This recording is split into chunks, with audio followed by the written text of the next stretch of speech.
آزادی بنیادی طور پہ ہر انسان کا بنیادی حق ہے کہ جو نہ صرف انسان کی فطرت میں اللہ سبحانہ و تعالیٰ نے اس کو ودیت کیا ہے، بلکہ اللہ سبحانہ و تعالیٰ نے یہ آزادی انسان کو دی بھی ہے۔ ہمیں پتہ چلتا ہے کہ اللہ سبحانہ و تعالیٰ جب آدم علیہ السلام ہمارے جد امجد ہماری اماں جان حوا علیہ السلام کو جب وہ جنت میں رکھتے ہیں تو ان کو ارشاد فرماتے ہیں کہ دیکھو آدم، تم جو چاہو کھاؤ پیو، جہاں چاہو رہو، اپنی بیوی کے ساتھ سکون حاصل کرو، جو ایک پھل ہے یا شجر ہے اس کے قریب نہیں جانا، تلک حدود اللہ، یہ اللہ کی حد ہے۔ لیکن اللہ سبحانہ و تعالیٰ نے آزادی کے ساتھ حدود کا تعین بھی کر دیا۔ اللہ سبحانہ و تعالیٰ کا جب دین غالب ہوا تو رسول اللہ صلی اللہ علیہ وسلم اور آپ علیہ السلام کے پیروکار صحابہ کرام انہوں نے ایک ایسا نظام قائم کر دیا کہ اللہ سبحانہ و تعالیٰ کی توفیق سے لوگوں کی، انسانوں کی باطل نظام کی غلامی سے نکال کے اللہ سبحانہ و تعالیٰ کی غلامی میں دے دیا، اور اللہ کی غلامی در حقیقت آزادی ہے۔ امت مسلمہ ملکوں کے ملک، شہروں کے شہر فتح کرتی جا رہی تھی، اور پھر آپ کے علم میں ہے کہ اسلام کا جھنڈا ملتان تک اللہ سبحانہ و تعالیٰ کی توفیق تک لہرایا گیا۔ اللہ سبحانہ و تعالیٰ نے جو ہمیں مشن دے کے بھیجا تھا کہ انسانوں کو انسانوں کی غلامی سے نکال کے اللہ کی غلامی میں دینا ہے، جب ہم نے اللہ سبحانہ و تعالیٰ سے وہ بد عہدی کی تو کیا ہوا؟ 1615 میں سر تھامس راؤ آتا ہے جہانگیر کے دربار میں، اور اس سے ایک پروانہ تجارت لیتا ہے ایسٹ انڈیا کی صورت میں۔ انگریز پاک و ہند میں ایسٹ انڈیا کے روپ میں آتا ہے، اور اس کے بعد سازشیں کرتا ہے، اور اس کے بعد مسلمان حکمرانوں کے خلاف ایک سازش ہوتی ہے، اور پھر ہم زوال کی طرف دوبارہ لوٹ جاتے ہیں۔ پھر پاک و ہند میں مسلمانوں نے، ہندوؤں نے مشترکہ طور پہ ایک آزادی کی جنگ لڑی، تحریک آزادی ہند کی جنگ۔ اور جب ہمارے بزرگوں کو پتا چلا، جب ہمارے بڑوں کو پتا چلا کہ یہ تحریک آزادی ہند کی جنگ دراصل ہندو کے لیے ہم لڑ رہے ہیں، لہٰذا ہمیں اپنے لیے ایک آزاد وطن بھی حاصل کرنا ہوگا، یہ ہمارے آباء و اجداد نے، ہمارے بڑوں نے، ہمارے انٹلیکچوئلز نے بہت دیر پہلے اس کا ادراک حاصل کر لیا تھا۔ لہٰذا بہت مناسب وقت پہ تحریک آزادی ہند کے بعد انہوں نے ایک الگ وطن کی تحریک کا جو ہے وہ آغاز کیا، اور اللہ سبحانہ و تعالیٰ نے ہمیں اقبال رحم اللہ جیسی شخصیت دی۔ اقبال صرف مصور پاکستان، مفکر پاکستان نہیں، مبشر پاکستان بھی تھے، کیونکہ اقبال نے کہا تھا کہ ایک ایسی آزاد ریاست مارز وجود میں ضرور آ کے رہے گی کہ جس کے بارے میں علامہ اقبال قائد اعظم رحمۃ اللہ نے کہا تھا کہ آج ہم ایک ایسی آزاد ریاست، ایک ایسی تجربہ گاہ کہ جہاں پر ہم اسلامی قانون، اسلامی نظام، اسلامی معاشرت کا جو ہے وہ نفاذ کر سکیں گے، اس کا اطلاق کر سکیں گے۔ اقبال رحمۃ اللہ علیہ اس کی بشارت دینے والے بھی تھے، لہذا جہاں وہ مفکر پاکستان ہے، مصور پاکستان ہے، وہاں وہ مبشر پاکستان بھی ہے۔ اور اس کے لیے جب اللہ سبحانہ و تعالیٰ نے ہمارے بڑوں کو یہ توفیق عطا فرمائی کہ ہم اصل میں مسلمان ہیں، ہم ہندو بنیے کے ساتھ نہیں رہ سکتے، جب اس بات کا احساس، اس بات کا ادراک ہو گیا تو اللہ سبحانہ و تعالیٰ کی توفیق سے ایک آزاد ایسا وطن کہ جو لا الہ الا اللہ محمد رسول اللہ صلی اللہ علیہ وسلم کی بنیاد پہ ہو، جہاں آزادانہ ہم نماز پڑھ سکے، جہاں آزادانہ ہم قربانی کر سکے، جہاں ہماری بچیاں پردہ کر سکے، جہاں ہماری بچیوں کی عزتیں محفوظ رہ سکے، ایک ایسی آزاد ریاست کے لیے جدوجہد کرنی شروع کر دی۔ اور کیا ہو کہ گاندھی نے کہا تھا کہ اگر پاکستان مارز وجود میں آئے گا تو میری لاش کے اوپر یہ وطن بنے گا، اور ہمارے آباء و اجداد نے کہا کہ لاشیں تمہاری گرے یا ہماری گرے، مارز وجود میں تو پاکستان آ کے رہے گا۔ اور پھر چشمے فلک نے دیکھا، چشمہ فلک نے پھر دیکھا کہ اللہ سبحانہ و تعالیٰ کی توفیق سے ہم نے دن رات محنت کی, ہم نے ہر محاذ پہ جنگ لڑی, ہمارے بڑوں نے اپنی جانوں کے نذرانے پیش کیے, جس کو آج ہم باجے بجا کے سیلیبریٹ کر رہے ہوتے ہیں. یہ باجے بجانے کا دن نہیں ہے, اس میں کوئی شک نہیں ہے کہ یہ ایک خوشی کا دن آ رہا ہے کہ اللہ سبحانہ و تعالیٰ نے ہمیں ایک آزاد ریاست. پوچھئے چشمے فلک سے کہ جس دن یہ اعلان ہوا تھا کہ نہ صرف وہ ماہ رمضان کا مہینہ تھا بلکہ 27ویں کی رات تھی اور لیلۃ القدر کی رات تھی, 14 اگست 1947, جب اعلان ہوا کہ ایک ایسی ریاست کہ جو مدینہ کے بعد اس دنیا میں سب سے بڑی اسلامی ریاست اسلام کے نام پہ بننے جا رہی ہے, تو 1.5 کروڑ لوگوں نے اپنے گھر بار مال و متاع جان ہر چیز کو داؤں پہ لگا کے ہجرت کی اور راستے میں 20 لاکھ جانوں کا نذرانہ پیش کیا. پوچھئے چشمے فلک سے کہ اس دن کی تاب نہ لاتے ہوئے آسمان بھی رو پڑا تھا کہ اس دھرتی پہ تاریخ انسانی میں اس سے بڑی ہجرت کبھی نہیں ہوئی, اور ایک آزاد وطن کے حصول کے لیے اتنی بڑی جانوں کی قربانی آج تک چشمے فلک نے نہیں دیکھی. It was mass migration in the human history. گورا لکھتا ہے کہ اس سے پہلے چشمے فلک نے اتنی بڑی ہجرت اور ایک آزاد وطن کے حصول کے لیے اتنی بڑی جان کی قربانی کبھی نہیں دی. انسانی تاریخ اس کی گواہ. آج اگر ہماری بچیاں آزادانہ پردہ کر پا رہی ہیں, اگر ان کی عزتیں محفوظ ہیں, تو ان کی عزتیں محفوظ اس سبب سے ہیں کہ ان عزتوں کو محفوظ کرنے کے لیے لاکھوں عزتیں ہم نے قربان کی تھی اس وقت. یہ بچیاں سمجھتی ہیں کہ شاید یہ ہمیں کسی نے تھال میں, ٹرے میں پھولوں کی سیج پہ رکھ کے دے دیا تھا.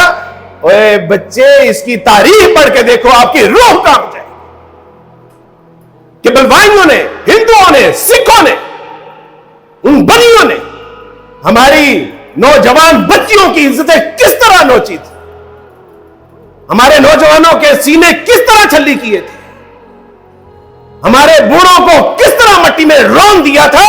آج اگر اس مٹی سے امن کی خوشبو آ رہی ہے, فضا اگر معطر ہے, تو اس میں میرے شہیدوں کا خون موجود ہے. کہ جس آزاد وطن کیوں اتنی بڑی ہجرت کی تھی؟ کیا پاکستان میں سونے کی کانیں تھی؟ کیا پاکستان میں تیل نکل رہا تھا؟ کیا پاکستان سے آسمان سے منو سلوہ اتر رہا تھا؟ نہیں, بلکہ ایک لالچ تھا, اور اس لالچ کے پیچھے کیا وجہ تھی کہ یہ پاکستان لا الہ الا اللہ محمد رسول اللہ صلی اللہ علیہ وسلم کی بنیاد پہ بننے جا رہا ہے. یہاں نمازیں پڑھنے کی آزادی ہوگی, یہاں پردہ کرنے کی آزادی ہوگی, یہاں شریعت کا نظام ہوگا, یہاں قانونی اسلامی نظام کا نفاذ ہوگا. اس لیے انہوں نے اپنے مال و متاع, اپنی جان کی پرواہ نہ کرتے ہوئے 1.5 کروڑ لوگوں نے ہجرت کی. وہ اس آزاد وطن کی ریاست میں اتنی ناشکری میں مبتلا ہو چکا ہے کہ وہ کہتا ہے کہ اس پاکستان نے ہمیں دیا ہی کیا ہے. میں آپ سے پوچھتا ہوں کہ ہم نے پاکستان کو کیا دیا ہے؟ آپ دیکھنا چاہتے ہیں کہ غلامی کیا ہوتی ہے, تو جائیے کشمیر کو دیکھیے کہ کس طرح سہم کے زندگیاں بسر ہو رہی ہیں. آپ دیکھنا چاہتے ہیں, جائیے شام میں جا کے دیکھیے. آپ دیکھنا چاہتے ہیں, عراق میں جا کے دیکھیے. آپ دیکھنا چاہتے ہیں, آپ روس میں جا کے دیکھیے. آپ دیکھنا چاہتے ہیں, افغانستان میں ہم نے دیکھا کہ کس طرح وہ بیچارے زندگی بسر کر رہے تھے, اور انہوں نے, وہ جانتے ہیں کہ آزادی کی قیمت کیا ہوتی ہے, اسلامی آزادی کی قدر کیا ہوتی ہے. یہ باجے بجا کے سیلیبریٹ کر دینا, یہ اللہ کے عذاب کو دعوت دینے کے مترادف ہے. اللہ سبحانہ و تعالیٰ سے زندہ قرآن, لَإِن شَكَرْتُمْ لَأَزِيدَنَّكُمْ, اگر میری نعمتوں کا شکر ادا کرو گے تو میں وہ نعمتیں تمہیں بڑھا چڑھا کر, اور اگر تم نے میری نعمتوں کا شکر ادا نہ کیا, لَإِن كَفَرْتُمْ إِنَّ عَذَابِي لَشَدِيدٌ, اللہ نے بات کرنا بھی پسند نہیں کی. کہا کہ اگر ناشکری کرو گے تو تم میرے عذاب کے بارے میں جانتے. یہ اللہ کی ناراضگی ہے. ناشکری تو ہم نے کی اپنے قول فعل عمل کے ساتھ, کہ جس پاکستان کے حوالے سے اسلامی نظام, اسلامی قانون, اسلامی معاشرت کا نظام کرنے کے لیے, اس کا نظام لانے کے لیے ہم نے جد و جہد کرنی تھی, ہم نے کوشش کرنی تھی, اس کے حوالے سے ہم نے سرنڈر کر دیا. اور آج اگر کوئی انٹرنیشنل لیول کے اوپر اور نیشنل لیول کے اوپر ہم بدامنی کا اور بے سکونی کا اور مختلف قسم کی اسینشنز کا، آئسولیشن کا اگر ہم شکار ہیں تو اس میں ہمارا قصور یہ ہے، ڈاکٹر اسرار رحمہ اللہ فرمایا کرتے تھے کہ ہم نے اس کا حق ادا نہیں کیا۔ اسلام جہاں پر آزادی کی بات کرتا ہے وہ یہ بھی بات کرتا ہے کہ ان الحکم الا للہ، کہ حکم تو صرف اللہ کا ہوگا۔ ہم نے وطن تو حاصل کیا تھا اس لیے، لیکن ہم نے اپنے قول فعل عمل سے یہ ثابت کر دیا کہ اللہ سبحانہ و تعالیٰ جی نظام ہمارا پارلیمنٹ ہی چلائے گی۔ اور اللہ سبحانہ و تعالیٰ کیا ارشاد فرماتے ہیں، تلک حدود اللہ، اللہ کی حدیں ہیں یہ۔ اور اگر تم نے وَمَن يُطِعِ اللَّهَ وَرَسُولَهُ فَقَدْ فَازَ فَوْزًا عَظِيمًا، عجیب ہمارا نظام ہے کہ آزادی کو نہ آزادی ملتی ہے تو آزادی کی قدر نہیں ہوتی، اور جو اللہ سبحانہ و تعالیٰ ایک نظام عادل، نظام انصاف اور ایک ریاستی، ایک سیاستی، ایک معاشرتی سماجی نظام بتاتے ہیں کہ دیکھو اگر یہ نظام کا نفاذ ہوگا تو اللہ سبحانہ و تعالیٰ آسمان سے رحمتیں نازل کریں گے، زمین سے برکتیں اگلیں گی۔ آج اصل میں ہم اپنا تصور آزادی اس لیے کھو چکے ہیں کہ ہم یورپ کی تہذیب سے متاثر ہیں۔ کون سی یورپ کی تہذیب کہ جس میں آزادی کا مذہب ہے کہ اگر جی چاہتا ہے تو اپنی ماں کے ساتھ بھی جو ہے وہ بدکاری کر سکتے ہو، اگر جی چاہتا ہے تو بیٹی اپنے باپ کے ساتھ بدکاری کر سکتی ہے، اگر تم چاہتے ہو تو عورت عورت کے ساتھ شادی کر سکتی ہے۔ آزادی یہ ہے کہ مرد مرد کے ساتھ شادی کر سکتا ہے۔ آزادی یہ ہے کہ انسان کتے کی شکل اختیار کر لیتا ہے۔ آزادی یہ ہے کہ ناچ رنگ، آزادی یہ ہے کہ جی چاہو تو نشہ کرو، آزادی یہ ہے کہ جی چاہو تو جو ہے وہ جوا کھیلو، آزادی یہ ہے نہیں میرے دوستو بھائیو بزرگو، یہ آزادی تصور مغرب ہے اور یہ تباہی اور بربادی ہے۔ آزادی ان کے ہاں یہ ہے کہ وہ اپنے کتے کو تو اپنے ساتھ سلاتے ہیں لیکن اپنی ماں کو اولڈ ایج ہوم چھوڑاتے ہیں۔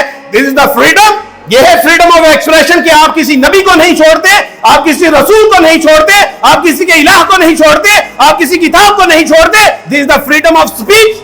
نہیں، یہ آزادی نہیں ہے۔ اپنی ملت پر قیاس اقوام مغرب سے نہ کر، خاص ہے ترغیب میں قوم رسول ہاشم۔ آزادی بتا دی اللہ اور اس کے رسول صلی اللہ علیہ وسلم نے۔ ابو بکر صدیق رضی اللہ تعالیٰ عنہ کے دور میں ابو بکر نے کہا کہ دیکھو کہ جو رسول اللہ صلی اللہ علیہ وسلم کے دور میں زکوٰۃ دیا کرتا تھا، جانور ہوتا تھا اور جانور کے گلے میں جو کلادہ ہوتا تھا، اگر وہ رسی دینے سے بھی انکار کرے گا تو میں اس کے ساتھ جہاد کروں گا۔ دس از دا حدود، تلک حدود اللہ۔ پتا چلا کہ پوری آزادی نہیں ہے۔ اور عمر فاروق رضی اللہ تعالی عنہ منبر رسول صلی اللہ علیہ وسلم پر کھڑے ہو کے کہتے ہیں کہ اگر عمر ٹیڑھا ہو گیا تو ایک دیہاتی نکلتا ہے اور اپنی تلوار نکالتا ہے، کہتا ہے کہ اگر عمر ٹیڑھا ہو گیا تو اس کو میری تلوار سیدھا کرے گی۔ دس از دا فریڈم آف اسپیچ، یہ ہے آزادی۔ اور ہم سمجھ بیٹھے کہ شاید یہ فریڈم آف اسپیچ جو گورے کے یہاں ہے، اصل میں تو یہ آزادی نہیں میرے دوستوں۔ ہماری بچیاں سمجھتی ہیں کہ آزادی، freedom of speech, freedom of expression یہ ہے کہ ہم اپنے بالوں کو کھلے بندوں لہرا سکیں، ہم چست لباس اور کم لباس پہن کے بازاروں میں گھوم سکیں۔ میری بیٹی، میری بہن، اگر یہ آزادی تہذیب ہے، اگر یہ فریڈم آف اسپیچ ہے، اگر یہ فریڈم آف ایکسپریشن ہے، اگر یہی ماڈرنزم ہے، یہی آزادی تصور ہے، تو پھر جانور تو کوئی کپڑے نہیں پہنتے بیٹا، پھر وہ تم سے زیادہ ماڈرن ہے۔ اب دیکھیے کہ پاکستان سے تکلیف کیا ہے، کیوں پاکستان کے پیچھے پڑے ہوئے ہیں۔ کبھی پاکستان کی لڑکیوں کو مس ورلڈ بنانے کے چکر میں ہے، کبھی مس یونیورس بنانے کے چکر میں ہے، کبھی ان کو جو ہے وہ کسی طرح سے جو ہے وہ منظر عام پہ لانے، کبھی پورن ویڈیوز میں ان کو انوالو کرنے کی کوشش کرتے ہیں۔ کیوں؟ کیونکہ ان کو خطرہ پاکستان سے، جو نیو ورلڈ آرڈر ہے، جو یہودی سازش ہے، جو پوری دنیا پہ وہ اپنا پنجہ گاڑنا چاہتی ہے، اس میں اگر سر فہرست کوئی ہے تو وہ پاکستان کے مسلمان غیور نوجوان مسلمان۔ فلسطین سے ہجرت کرنے والی 4 بچوں کے ساتھ ایک عورت، میں نے اس سے پوچھا کہ آپ نے فلسطین سے پاکستان میں ہی ہجرت کیوں کی؟ تو وہ فرمانے لگی کہ عبدالوارث بھائی، میں نے دیگر مسلم ممالک کا مطالعہ کیا، ان کو باغور پڑھا، سمجھا، پاکستان سے بہتر کوئی ملک مجھے نظر نہیں آیا کہ جہاں عزتوں کا دفاع ہو سکتا ہے، عزتوں کی حفاظت ہو سکتی ہے، جہاں اسلام کمزور ہی صحیح لیکن چلے کسی نہ کسی شکل میں موجود تو ہے۔ آج بھی یہاں پہ داڑیاں رکھی جاتی ہیں، آج بھی یہاں پہ ٹوپیاں پہنی جاتی ہیں، آج بھی یہاں برقع پہنا جاتا ہے، آج بھی اسلام کے نام پہ اپنی جانوں کے نذرانے پیش کیے جاتے ہیں۔ اس نے کہا کہ مجھے پاکستان سے بہتر کوئی ملک نظر نہیں ہے۔ وہ ایک ماں کہ جس کا بیٹا سرحد پہ شہید ہوتا ہے تو ایک اینکر اسے پوچھتا ہے کہ ماں جی آپ کا بیٹا شہید ہو گیا، آپ اس کے بارے میں کیا کہیں گے؟ اس نے کہا کہ بیٹا وطن کی حفاظت کے لیے، اس مٹی کی حفاظت کے لیے، اپنے آباء و اجداد کا آزاد کردہ وطن، اس کی حفاظت کے لیے ابھی تو میں نے ایک بیٹا قربان کیا ہے، اگر میرے 10 بیٹے بھی ہوتے تو اس وطن کے اوپر نثار کر دیتی۔ آج بھی اس وطن میں وہ وفا ہے کہ 14 اگست کے موقع پر ایک پٹھان بچہ اپنی چھوٹی سی صندوقچی لے کے بیٹھا ہوا ہے اور وہ کہتا ہے کہ 14 اگست کی خوشی میں مفت بوٹ پالش کروائیے۔ کہاں سے لے کے آئیں گے ایسا وطن؟ کہاں سے لائیں گے ایسی قوم؟ کہاں سے لائیں گے ایسی ملت؟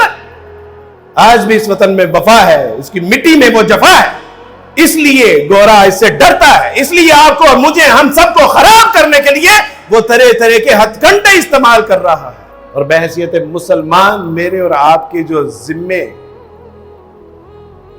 اللہ سبحانہ و تعالیٰ کے دین کی خدمت، دین کا نفاذ، دین کی دعوت و تبلیغ اور اس پاکستان کے حوالے سے جو کردار بنتا ہے، میرے دوستو بھائیو بزرگوں، ہمیں وہ ادا کرنا پڑے گا۔ اس وطن میں جو 5 دریا بہتے ہیں اس میں میرے شہیدوں کا خون بھی ساتھ بہتا ہے۔ اس فصل گل میں میرے شہیدوں کے لہو کی خوشبو بھی موجود ہے۔ یہاں جو تعمیر ہوئی تھی اس کے اینٹ گارے کی جگہ میرے بزرگوں کی ہڈیاں، گوشت اور ان کا خون استعمال ہوا تھا۔ اور آج جس آزاد فضا میں ہم سانس لے رہے ہیں اس کے لیے ہماری بہنوں بیٹیوں نے اپنی عزتوں کی قربانیاں دی۔ اور اللہ سبحانہ تعالیٰ سے دعا ہے کہ اللہ سبحانہ تعالیٰ اس قربانی کی قدر کرتے ہوئے، اس وطن عزیز کی قدر کرتے ہوئے اللہ اور اس کے رسول صلی اللہ علیہ وسلم کا ویسا شکر ادا کرنے کی توفیق عطا فرمائے جیسا کہ اللہ کو مطلوب ہے، محبوب ہے، مقصود ہے۔ وآخر دعوانا ان الحمد للہ رب العالمین۔